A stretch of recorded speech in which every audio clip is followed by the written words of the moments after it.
How is the president faring during impeachment, and how is the media? Many people have been asking about ratings. Have the ratings been going up or going down? They went down a little bit. They went up a little bit. I got bad news for CNN, though. CNN's ratings hit a 3-year low. And this is kind of remarkable considering impeachment is supposed to be this big historical moment. But right now, CNN, 3-year low. At the same time, as we saw these snooty liberal professors who were condescending, not all of them. There was that Turley guy who kind of wishy-washy on his past testimony, fine, whatever. But you had these liberal elites, Harvard, Ivy League, condescending. And Trump's approval rating actually is ticking up.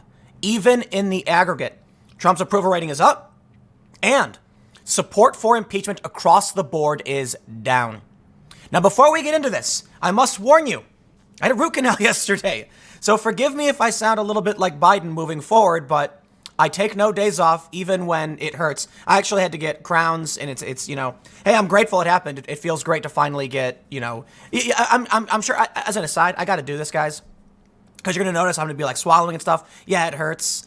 And, but hey, I think most of you can recognize, when you finally get that tooth fixed, it just feels so great. But let's get back into politics and stop talking about my teeth, because my teeth suck anyway. Trump's approval rating ticks up in the face of latest impeachment hearing. Not only is it up, but according to Rasmussen, which is rather favorable for the president, it's over 52%. Check this out.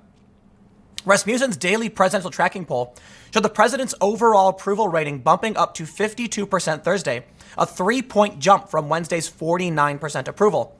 The number of likely voters who strongly approve of Trump's job performance also saw a bump, rising from 36% to 38% on Thursday. The president also saw a decline in the number of likely voters who disapprove of his job performance from 50 to 47. Now, I want to stop here, okay? This is Rasmussen. Everybody says they're biased, so I always make sure I do this because I'm trying to be sane and rational. I always want to look at the aggregate polling. Now, one of the challenges with aggregate polling is that they go back even to November 21st to the 24th. But based on the latest polls, you can see that it's a little uptick. Now, here's the thing. Normally, I don't like commenting on Donald Trump, his approval going up a little bit, because you can see there was a massive spike downward. And there's a reason why I don't typically cover massive downward spikes as opposed to peaks. This peak right here at 53.3 is the highest, or I believe it's just about the second highest, or no, it looks like it's the highest. That's significant. When Donald Trump's aggregate approval rating is the highest it has ever been, save for when he just got elected, I think that makes sense. It's relevant. It's extremely relevant. Like, whoa, not only that, this was September 23rd when the scandal was about to break, or I think it was breaking. And so you had this approval was up. So it goes down, right? Now, I don't think it's so significant that it went down because it's been way lower before. His approval rating was at 37.6 in December of 2017. So even though it's going down during impeachment, which I will mention, right? I don't think it warrants like a whole video. What's significant right now is that even though his approval rating isn't the highest it's ever been, we just saw the snooty Yale professor, Harvard professors talking down to people, dragging in Barron Trump into this. And you know what? I don't think it was the biggest deal in the world that Carlin woman invoked Barron, but I do think it was inappropriate, and she should have given a cleaner apology for it. But you can see, she was planning the stupid joke where she's like, Trump can name his son Barron, but he can't make him a Barron. Oh, please. We know you're doing it. You're making fun of the kid's name, all right?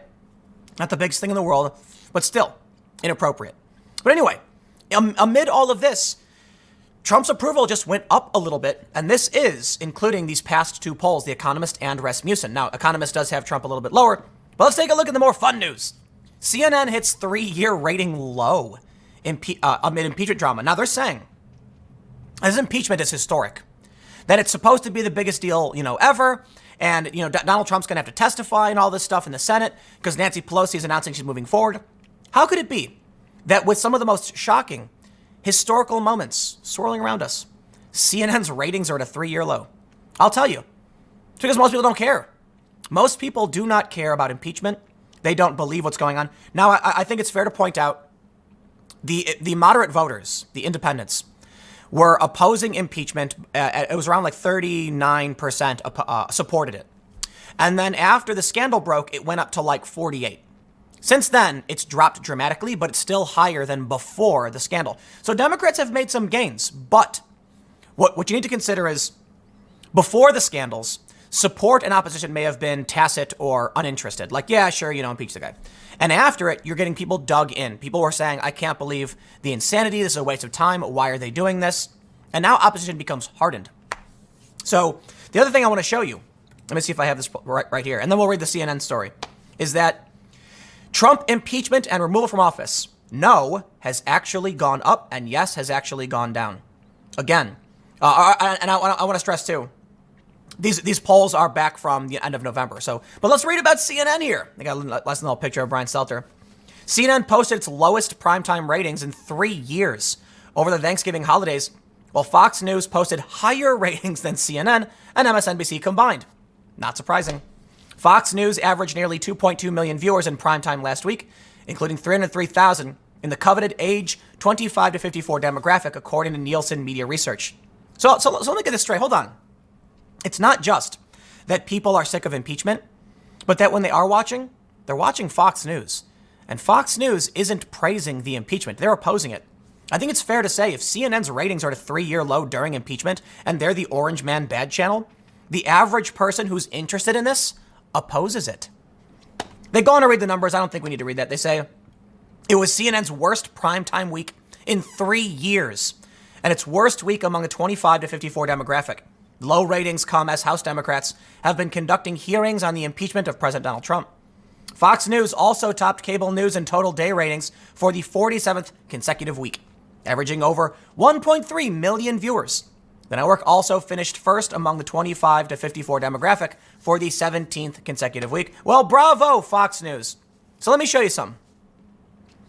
You see, people are asking, how could people still be supporting Donald Trump? With all the impeachment stuff, well, how could CNN's ratings be down? How could Donald Trump's approval rating go up? First, as I said, nobody cares. The impeachment thing is nonsense. There's so little here. And you see that woman, Carlin, she's saying things like, Trump demanded that, this foreign country, get out of here. There's no proof of any of that. It's all conjecture and opinion. Let me show you this tweet. I love this tweet. I'm scrolling my Twitter feed, and I see this story from The Nation. The reasons Republicans are still backing Trump. And it's a picture of Mitch McConnell and Donald Trump. And it says in the preview thumbnail for the link, the party Trump has inherited is hell-bent on continuing America's long tradition of racism and imperialism. Okay, you know what, The Nation? It's a far left outlet. I don't need to click this because at the exact same time that this went up, 8 seconds, actually, an 8-second difference, at that Trump guy on Twitter tweeted, breaking, jobs report is in, 266,000 new jobs, unemployment 50-year low of 3.5%, wage growth hits 3.1%. Thank you, real Donald Trump. And I tweeted, fortunately, I didn't need to click the link. Now let me tell you about reality. You see, I follow the left and the right. I follow The Nation, which is a far left publication. I want to see what they're talking about. I follow that Trump guy on Twitter. I follow Trump supporters and left-wing journalists. I want to see what everybody's talking about. I don't want to be trapped in a bubble. And lo and behold, at the same time The Nation wants to convince you people only support Trump because they're racist, you can see the Trump supporters cheering for the economy. You have to live in a special kind of nonsense reality if you ignore what the Trump supporters are actually saying. To me, it's simple. I look at a Trump supporter, why do you like Trump? And they're like, the economy, woohoo, new jobs, everything's going really great, wage growth, unemployment's 50-year low. Sounds like that's why you like the president, that he's doing a good job on the economy. Okay, I can respect that. And then I look to the left and they're like, the real reason is because he's a racist. But no one said that. Like the groups of actual, fringe, alt-right or whatever, not particularly large. I'll tell you this, man. I had a friend who asked me why people supported Trump, if there was any reason, if there was one reason. And I said, there's one reason? And I'm like, okay. And this was like a couple years ago, mind you. I said the first, I don't know if you're concerned about national security.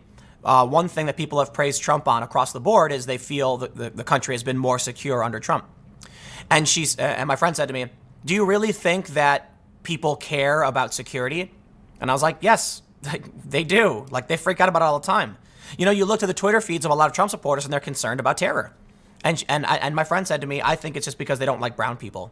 And I'm like, but many of them are brown. Like, have you been to the South? You know, like, have you met some of these Hispanics? It's not cut and dry. It's not just the simple black and white reality of angry, mean people who hate the other. And that's what these people think. And you know, my friend's a good person. We had a good conversation. And I think as long as, you know, there's a lot of people who aren't exposed to any real Trump supporters, so they make assumptions about what Trump supporters actually believe. When you actually follow them, you can see it's simple, man. It's not about Trump and his imperialism. It's literally that people have jobs again. I'll tell you something, man. There was a viral video that I saw a while ago, and some jobs had reopened in this small, dying town. Middle-aged white dude was crying to a reporter, and maybe I'm misremembering because it's been a while. So try and figure this out. But it was, I don't know. I don't want to say he was like bawling his eyes, but it was like, from what I remember, and I could be misremembering, mind you, I don't have it pulled up. He was just explaining that he was terrified. His kids weren't going to go to college. He didn't know what he was going to do. And you know, it seemed like his money was running out. Everything was falling apart. And then these jobs started coming back after Trump, and he was very grateful to the president. Well, when it's a narrative I've heard many, many times. And when you look at the jobs reports, it should be very obvious to any good faith actor as to why Trump supporters are happy with Donald Trump. It's the economy. You know, you take a look at some of these interviews they've done with people in the Rust Belt, and they'll say things like, I don't like the way Trump talks or tweets. I can respect that. I can agree with that. And I do. I also have concerns about, you know, Trump's boorish behavior and, you know, tweeting during the impeachment inquiry. There's so many things Trump could have done better. However, economy's great. Economy's great. And if Trump, I will quote Cenk Uygur of the Young Turks. If Trump keeps us out of war with Iran, he will be a better president than George W. Bush. That's what the Young Turks, Cenk Uygur, said. I agree. And this was after Trump pulled the troop, he canceled a strike on Iran. So, you know, you have all these warmongers saying, go for it, Trump, you know, go declare war. Trump says no. So, you know what? I'll give him respect for that, because I believe you give respect where it's due. So, look, I'm ambivalent, right? I think there's bad things about Trump. I think there's good things about Trump. But I will admit this. In 2016, I laughed when Trump won, saying that the Democrats, you get what you deserve for the shenanigans you played. Not a big fan of Trump. I will admit, though, when it comes to the economy and when it comes to certain domestic issues, I am pleasantly surprised. And so my favorability towards Trump is definitely up from when he first got elected. But, you know, it's complicated. I think there's a lot of roadblocks for me in terms of foreign policy that stop me from voting for basically anybody. You know, my concern about voting for someone like Buttigieg is that he's talked about why we need more troops on the ground in the Middle East. Nope. You will not get my support behind that. So I can understand, you know, I think Buttigieg is a good dude. I think he's got his problems. I disagree with him on policy. I can say the same thing for Trump. I think Buttigieg's got a better attitude than Trump. But I am concerned, and I mean this sincerely. If Trump is not reelected, the economy will do really bad. And that's something I've been thinking about for a while. I mean, look, the economy wasn't miserable under Obama. He inherited George W. Bush's economy, and that was bad. You can pass the blame to whoever you want. I don't care. Throughout Obama's tenure, the economy was slowly, you know, doing a little bit better. It is complicated. I will say that. And I say that for everything. And the reason I say that is because people will try and pick one point to be like, this is why you're wrong. No. I recognize it's not black or white, okay? The economy's been doing really, really well under Trump.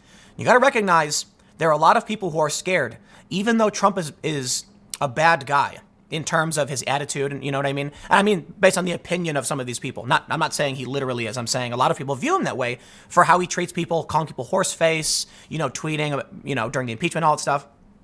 But they recognize this. They also recognize that just because Trump may be a bad guy doesn't mean he's the bad guy. It doesn't mean, you know, to quote Wreck-It Ralph kind of, it doesn't mean that Trump is making things worse for everybody. Trump might be boorish, bad attitude, mean, nasty dude, but what he's doing is helping a lot of people and pulling people from the brink. So I'll leave it here. I don't need to rant too much longer, and you can tell I am having trouble with fresh temporary crowns in.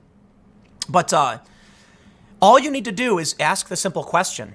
You know, why do you support the president? And you will find overwhelmingly, I have a job now. Donald Trump there was an ICE raid. I don't want to say Trump did it, but they rounded up, I think, like 700 undocumented workers, deported them. Many people said no American would want to do those jobs. They don't pay enough. They're bad jobs. And sure enough, Americans showed up. And when asked, these guys were like, hey, man, this pays great. It's better than fast food. Yes. I think a contributing factor to low unemployment is Trump's correct on immigration.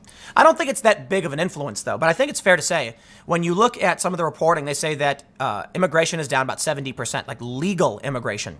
Illegal immigration is down dramatically. Like Trump, the Huffington Post said Trump got his wall, an invisible wall. It's a legal barrier, and people are cheering for it, like on the right, the Trump supporters. I think when you stop bringing in more people, then companies need to hire who they have available. So check this out. This is what's really mind blowing. I want to give you an important analysis on what that Trump guy tweeted. Not only are we adding record levels of jobs, 266,000, unemployment is down. So think about that for a second. We have more jobs and we're still filling them all. Isn't that crazy? You'd think if they added tons of jobs, there would be a concern that we couldn't fill them all. But basically, it's creating a space for unemployment to start dropping dramatically. The more jobs, and I know it's stupid and kind of obvious, but I think it's important to show how they play into each other. The economy is doing well. More jobs means more opportunity. And when these jobs emerge, people are going to hire who they can hire.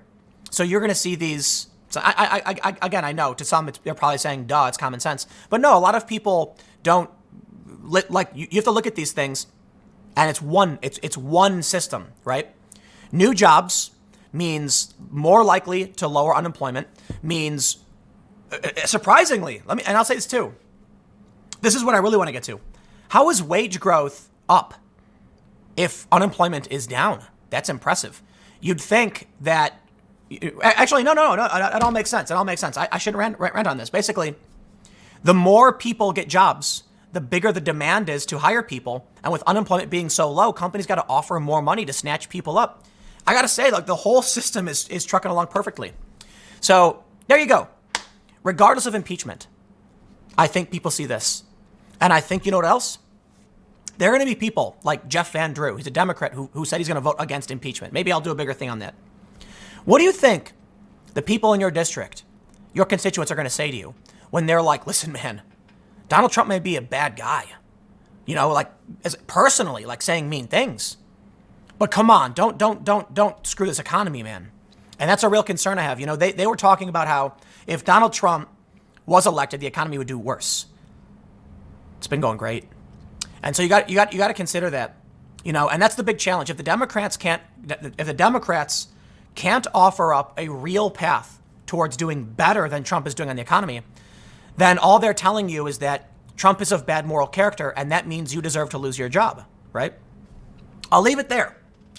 Stick around. Next segment's coming up at 1 p.m. on this channel, and I will see you all then.